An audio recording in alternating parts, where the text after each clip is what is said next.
Abrimos la santa palabra de Dios en el segundo libro de los Reyes, capítulo 5. Espíritu Santo, ilumina nuestro entendimiento para que al leer o estudiar la Escritura sintamos la presencia de Dios Padre que se manifiesta a través de tu palabra. Abre nuestro corazón para darnos cuenta del querer de Dios y la manera de hacerlo realidad en nuestras acciones de cada día. Intrúyenos, Espíritu Santo, tus sendas, para que teniendo en cuenta tu palabra, seamos dignos de tu presencia en el mundo. Amén. Esa es la palabra de Dios en el segundo libro de los Reyes, capítulo 5, versículo 15. Él y toda su comitiva, estamos hablando de ¿quién? De Naamán. Él y toda su comitiva volvieron ante el hombre de Dios. Al llegar, se detuvo ante él y exclamó: ahora conozco que no hay en toda la tierra otro Dios que el de Israel. Recibe pues un presente de tu siervo.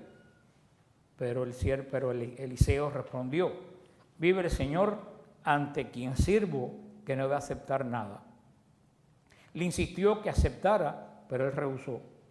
Naamán dijo: entonces que al menos entregue a tu siervo tierra, la carga de un par de mulos, porque tu siervo no ofrecerá ya holocausto ni sacrificio a otros dioses más que a Yahvé.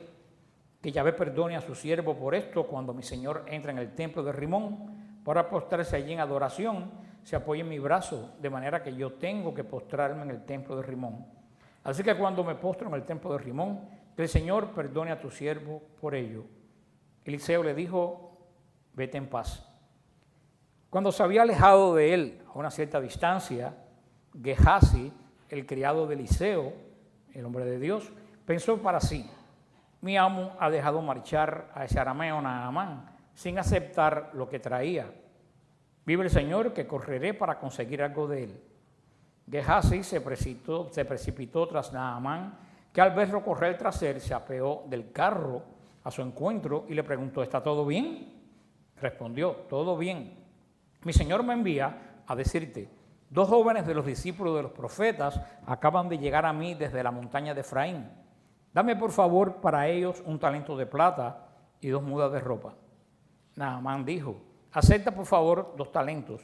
Le insistió y envolvió los 2 talentos de plata en 2 bolsas que él entregó junto con 2 mudas de ropa a 2 de sus criados para que se lo llevaran. Cuando llegó Fel, Gehazi recogió todo lo que le entregaron y lo depositó en la casa. Luego despidió a los hombres y estos se marcharon.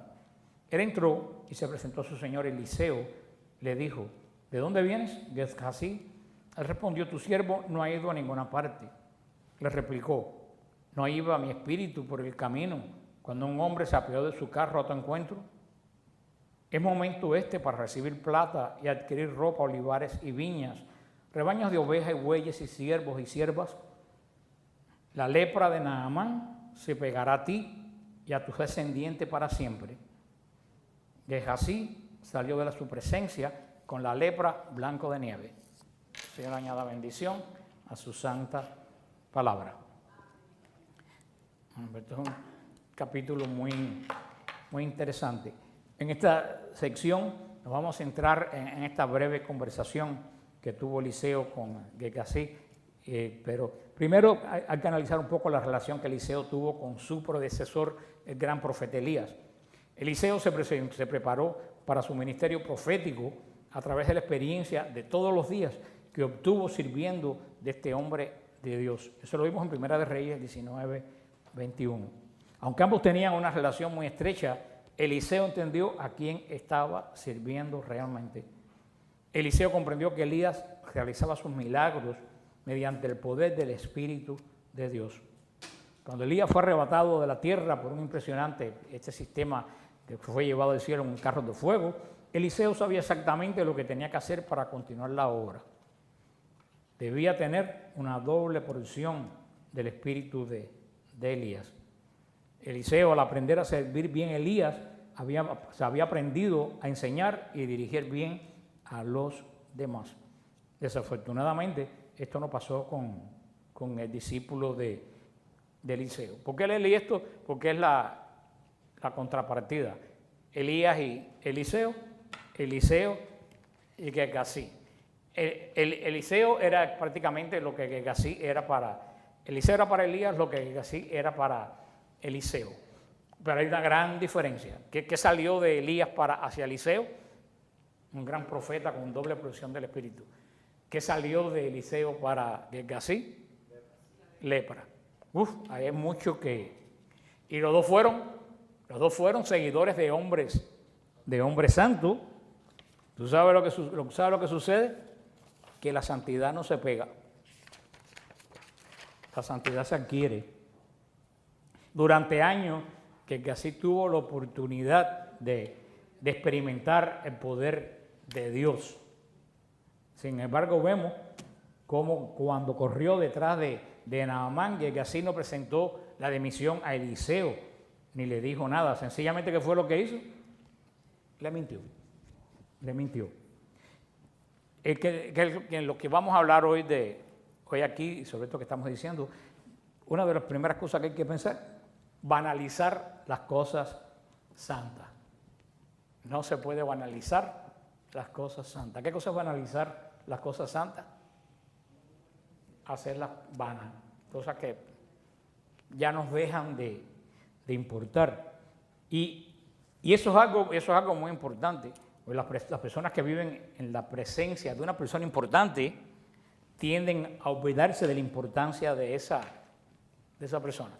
Había un refrán en la época de Napoleón en Francia que decía que ningún hombre era grande para su criado. ¿Por qué? Porque el criado veía a Napoleón cuando se lavaba los dientes, cuando iba al baño, tenía ¿qué cosa con él? Familiaridad. Y en esa familiaridad, ¿qué se hace? Se olvida que es una persona grande. Por eso, después de todo, día a día, también uno empieza a ver los fallos y los defectos de la persona. Y eso es un gran peligro. Eso es un gran peligro. A mí nunca se me olvida que una hermana que se llamaba Margarita María, una hermana canadiense, cuando yo era muchacho allá en Cuba, ella se dio cuenta de eso y ella, menos mal que tuve gente que... Y ella me alertó y me dijo, ten cuidado, porque siempre estás metido en la iglesia. Puede ser que tú termines banalizando las cosas santas. Y fíjate si es así, que eso lo vivimos todos nosotros. ¿Quiénes son los que gritan más en la iglesia y se portan peores en la iglesia? La gente que está dentro de la iglesia. ¿Por qué? Porque banalizan las cosas santas. Como están el día entero en la iglesia, caminando para aquí y para allá, se le vuelve para ahí un lugar familiar y ese lugar tan familiar termina uno pidiéndole respeto a las cosas santas. Es un peligro que toda persona que trabaja en las cosas de Dios tiene que tener mucho cuidado de no caer en la banalización de las cosas santas. Por eso a este síndrome de las personas que de tanto están metidos en la iglesia y no tienen una vida intensa de oración, terminan siendo parte del decorado de la iglesia y comportándose como si estuvieran en el medio de su casa. Vamos a decirle, ¿tú sabes cómo se llama eso? Le vamos a poner nombre. El síndrome de Gehazi. Ese es el síndrome de Gehazi. Sé que ustedes lo saben ya. ¿Cuál es el símbolo de Gehazi? El síndrome de Gehazi. Tú ves una persona en la iglesia que de estar metido dentro de la iglesia anda para allá y para acá y no se arrodilla. Y oye, tú sabes lo que le tienes que decir, hermano, tú tienes que... El síndrome, hay varios síndromes. El síndrome de Gehazi. Una vez hablamos del síndrome de Judas. ¿Cuál es el síndrome de Judas? ¿Se acuerdan? ¿No se acuerdan? No, cuando Judas dijo, mejor hubiéramos vendido ese dinero y dárselo a los pobres. Es decir, cuando la gente te dice, ¿por qué no vende la iglesia las cosas y se las da a los pobres? ¿Qué síndrome tiene? El síndrome de Judas. Y dice la Escritura que Judas dijo eso porque era ladrón. Pero para los que no somos ladrones y estamos continuamente en las cosas de Dios, tenemos que tener cuidado de ¿qué? De no banalizar las cosas de Dios. Eso es algo que nos puede afectar a todos. Aunque no se trabaje en la iglesia, de venir siempre a la iglesia en una vida espiritual interior, al orar, leer la Escritura, podemos correr el peligro muchas veces de olvidar quién es Dios en realidad. Y hoy en día eso es algo con esta desacralización que ha entrado en la iglesia, eso es lo que ha pasado, que la gente se ha olvidado quién es ¿Quién es Dios? Y yo sí he oído a personas decir que es un sacrilegio. No, porque Chucho es mi amigo y no eres tú, Jesús. Y yo digo, ¿quién es Chucho? Dice, ¿quién va a ser? Cristo. Yo digo, perdóname, ese no es Chucho. Ese es el Señor de señores y Rey. Pero ¿tú sabes qué cosa es eso? La banalización de la religión. La banalización de la fe. Personas que piensan que son íntimos del Espíritu Santo. Y aunque crean que no abunda mucho en la iglesia. Estamos rodeados de mucha gente vana dentro de la iglesia, cabeza hueca, que de tanta familiaridad con las cosas santas han perdido el sentido de qué es santo y qué cosa no lo es. Inclusive leyendo las escrituras, nunca se me olvida, el padre Francesco siempre decía que el gran problema de Lucifer cuando era un ángel fue que de tanto contacto con Dios se le olvidó quién era Dios. Que Lucifer, siendo un ángel tan alto, teniendo tanta confianza con Dios continuamente, dijo, pero si esto es Dios, yo puedo ser Dios. Pero el padre Francesco dice que lo que Lucifer no sabía es que Dios era más de lo que él veía. El ángel veía lo que Dios le mostraba, pero no todo lo que era Dios. O sea que vemos que desde el principio esta banalización es un gran problema. Es un gran problema. Tenemos que evitar, ¿qué cosa?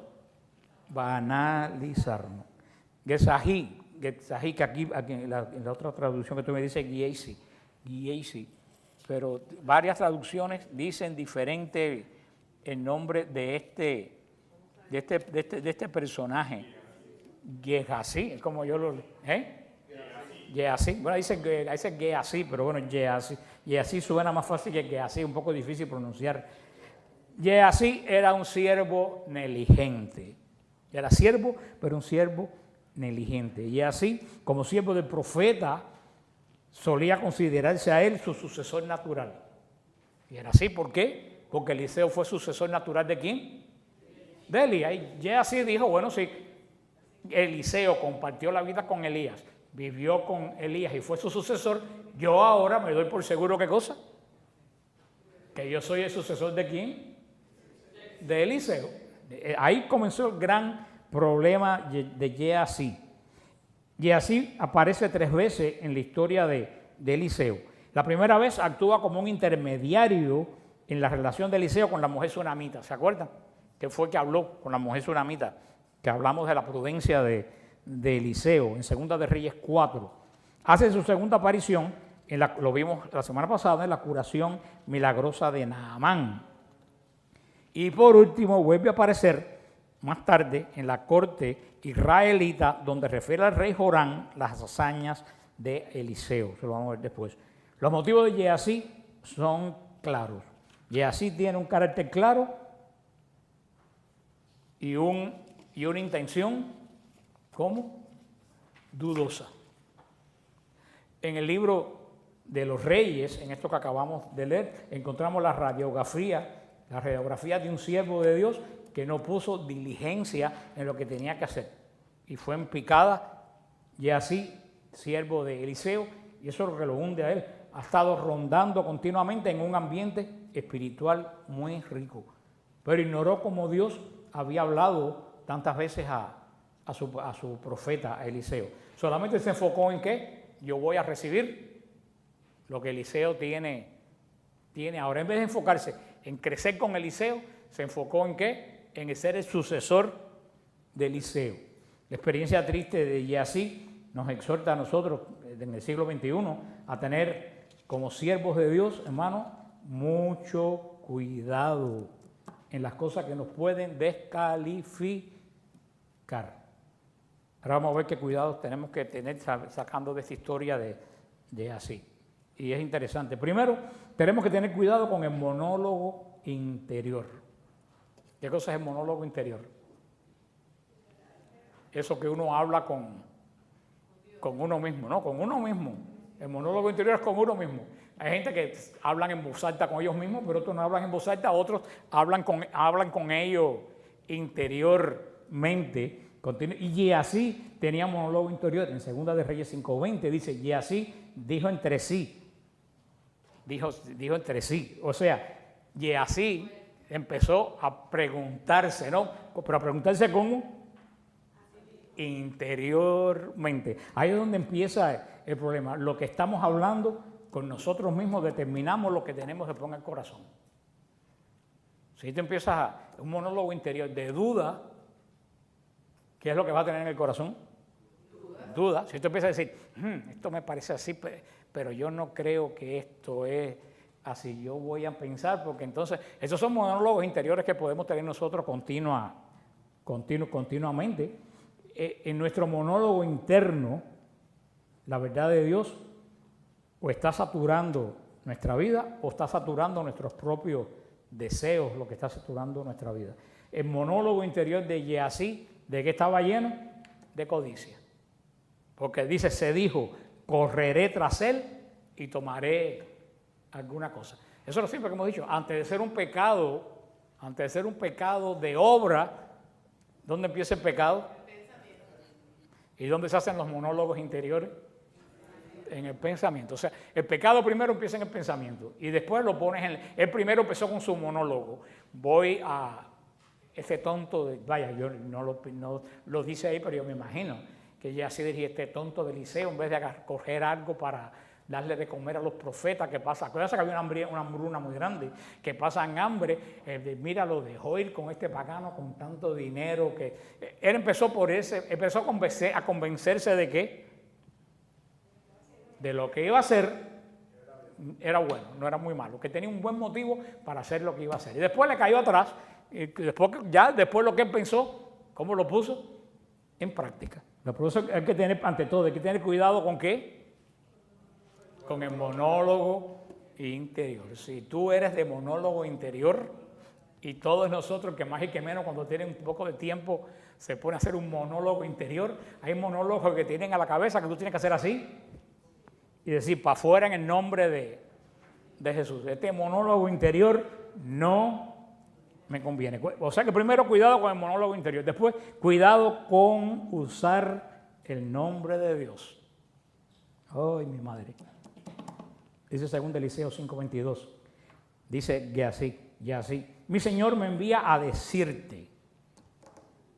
¿Eres tú usando ahí el nombre, no de Dios, el nombre de quién? De Eliseo en vano. Mi Señor te manda a decir. ¿Eliseo lo había mandado? ¿De quién era la intención de ir? ¿De su monólogo? Ve ahí, hermano. Pero ahora vamos a pasarlo, ya no se le ocurre decir Fran me dijo porque se buscan un pleito. Pero, ¿cuántas veces nos podemos decir? Yo lo hago a ustedes cantidad de veces. El Señor me dijo que te dijera.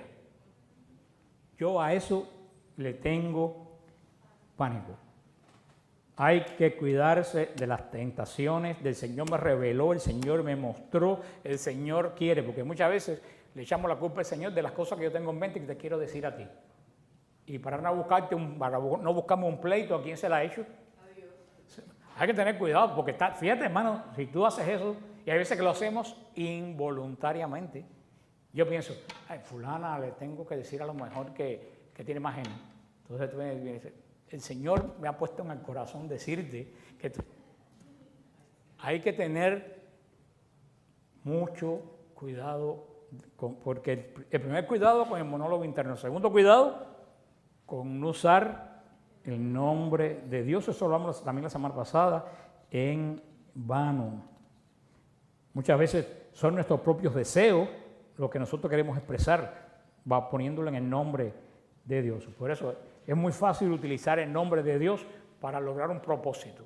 Ya no soy yo quien te lo digo. ¿Quién te lo dice? Dios que me lo reveló. Hermano, eso puede llegar a ser un pecado contra el Espíritu Santo. Yo se lo he dicho muchas veces a ustedes lo saben, cada vez que viene y me dice, el Señor me dijo, yo le digo, ¿qué Señor? Porque hay muchos señores.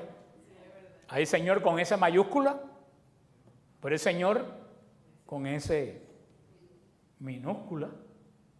Yo le tengo pánico a toda esta gente que se pasa la vida, Dios se pasa la vida dándole mensajes a esa persona para todos los demás. Casi siempre esa persona es la que de verdad necesita que le den un mensaje a ella. Pues mira, ya tenemos todos estos problemas en Gehazi, que terminó como leproso. ¿Cuál fue el primer interno? Ya lo dije.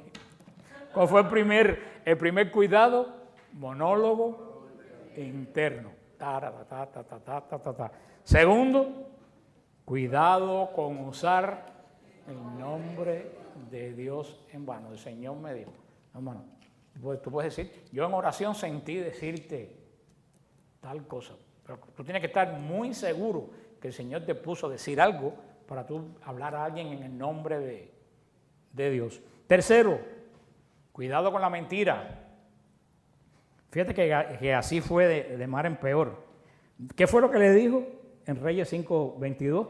He aquí que vinieron dos jóvenes que no tienen que... O sea, fíjate cómo empezó. Primero, con un monólogo interior. Después, usando el nombre de Eliseo, en este caso en vano. Tercero, eso lo llevó a ¿qué? A una mentira. Hablar en nombre de Dios cuando Él no nos ha mandado te lleva siempre a caer en la mentira. Si tú hablas en el nombre de Dios y no te mandó a decir lo que tú ibas a decir, ya desde ahí tú estás mintiendo. Hermano, y la mentira es una espiral destructiva. La mentira es una espiral así, que cada vez se va estrechando más alrededor de ti hasta que te aplasta. O sea, primero, cuidado con el monólogo interno. Segundo, cuidado con usar el nombre de Dios. Tercero, cuidado con la mentira. Cuarto, cuidado con las máscaras. Dice Segunda de Reyes 5:23. Y él insistió. O sea, esta expresión le insistió. Demuestra que Giezi se puso una máscara ante Naamán. Naamán le decía, no te voy a dar dos, y él, no, dame una. ¿Tú crees que él quería un talento? Él quería los dos, pero se puso una máscara ¿de qué? De humildad. No, yo no quiero los dos, con uno nada más que me basta. Y por eso lo peor que yo estuve sacando aquí, que la máscara de la inocencia es la peor de todas, la que Dios más rechaza. O sea, para que no se lo olvide, lo estoy enumerando. Primero, cuidado con el monólogo interior. Segundo, con usar el nombre de Dios. Tercero, con la mentira. Cuarto, con las máscaras. Ay, es que yo... Hay que tener cuidado con las... Yo le tengo pánico a las máscaras, sobre todo a las máscaras de beatitudes. Cuando yo veo a alguien así, digo, allá en el seminario en Cuba había el padre rector, él decía, cuando yo veo un seminarista que se pasa el día entero así, y dice, ese no llega al segundo curso. El otro, quinto, cuidado con usar a la gente. Es Segunda de Reyes 5:23. Y lo puso todo a cuesta a dos criados para que se lo llevaran delante de él. Un talento tenía más de 30 kilos de peso. Y a cada uno le dio 30 kilos de peso. Los siervos iban llegando a la carga y Giezi, que es lo que iba, dirigiendo el camino. Allí así no le importó el esfuerzo de esos dos criados. O sea, tenemos que tener mucho cuidado con usar a las personas y ponerle a las personas encima cargas que uno mismo no puede llevar. Eso que tan mal se ha entendido hoy en día cuando dice no juzgar, porque Cristo el Señor dijo de no juzgar. El Señor, cuando habla de no juzgar, lo que está diciendo es no juzgues en el otro lo que tú eres incapaz de hacer. Porque cuando tú juzgas en el otro, tú estás reconociendo que esa persona hizo mal, entonces tú tienes conciencia del mal y Dios te va a juzgar más duro que lo que tú estás juzgando a esa persona. Pero tenemos que tener cuidado y cualquiera persona, sobre todo en el mundo espiritual, puede pasar mucho, utilizar a las personas. Y así no solo dijo mentira, sino que cuando vino metió en el enredo ¿a quién? A dos que no tenían absolutamente nada que ver con el asunto. A veces que a uno le gusta involucrar a los demás en pecados de uno. Tenemos que tener cuidado cómo usar y no usar a la gente. Sexto, cuidado con los lugares secretos. Dice Segunda de Reyes 5:24. Y así que llegó a un lugar secreto. Y así tenía un lugar secreto donde guardaba su pecado. Él tenía un lugar que Eliseo no conocía. Fíjate los verbos estos. Llegó, tomó, guardó y mandó. Todo eso está ahí.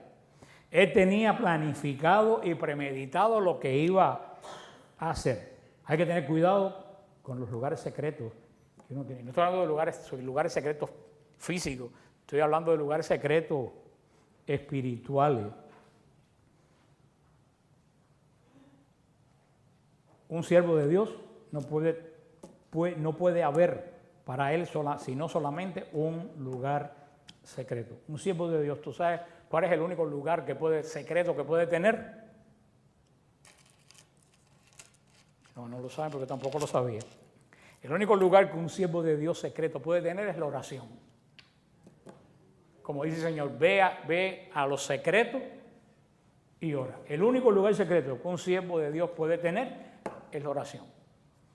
Aparte de eso, tenemos que tener mucho cuidado en tener ningún otro lugar secreto. Casi siempre los lugares secretos son oscuros. Si tú tienes algo escondido, casi siempre tú lo tienes. Tú no lo tienes al aire libre. ¿Qué es lo primero que tú haces?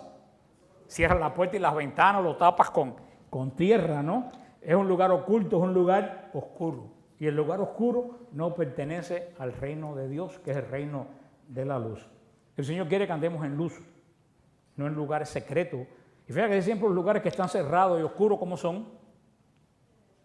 Tenebrosos, apestosos, huelen mal, huelen humedad, huelen. Y eso es lo que nosotros tenemos que preguntar. ¿Qué vemos en la televisión? ¿A quién visitamos? ¿Cuántas cosas secretas tenemos nosotros que pensar? O sea, un verdadero siervo de Dios, ¿qué es lo único lugar secreto que debe tener? La oración. El séptimo, cuidado con jugar con la integridad. Dice en Segunda de Reyes 5:25. Tu siervo no ha ido a ninguna parte. O sea que esto es un catálogo de pecado.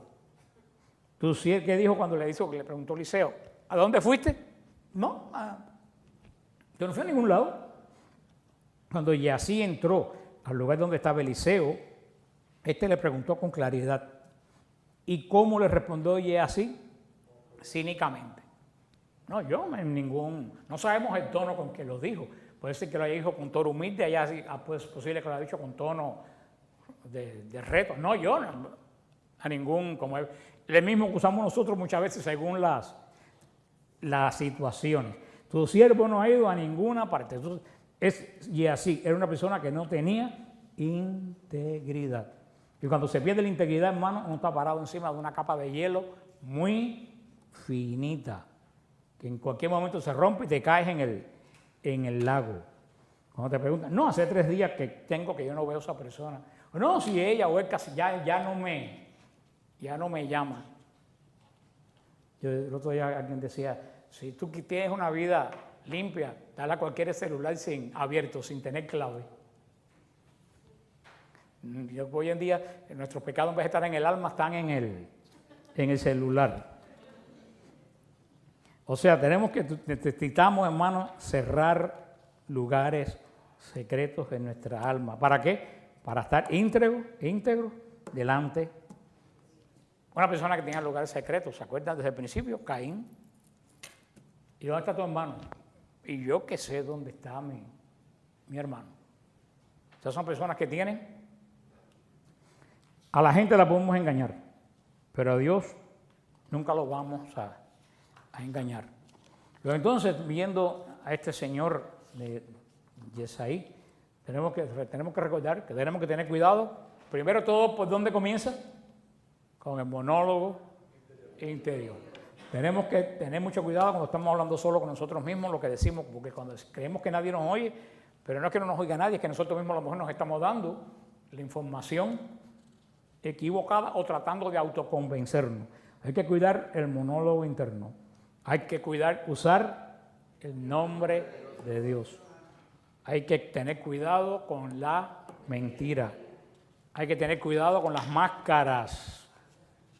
Hay que tener cuidado con usar a la gente. Hay que tener cuidado con los lugares.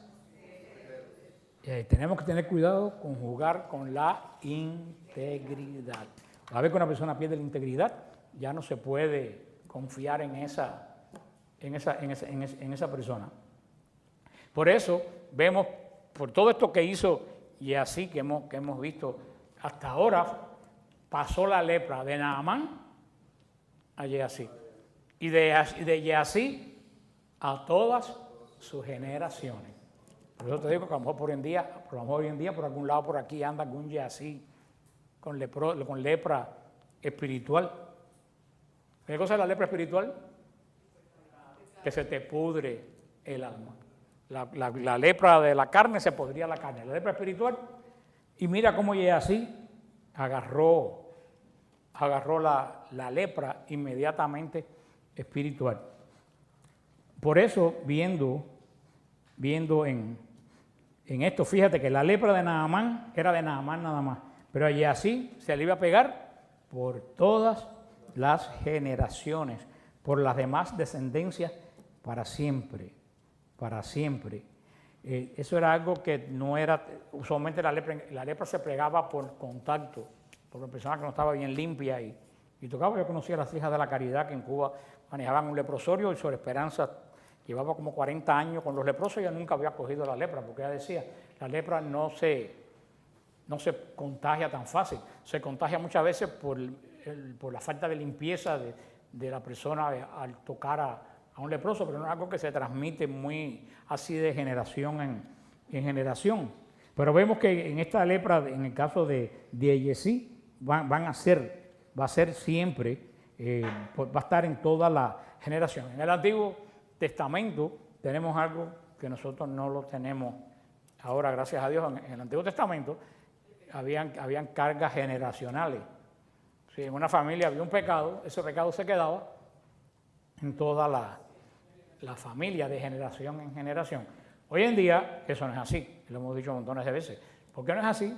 Porque el bautismo y la confesión rompe cualquier cadena generacional.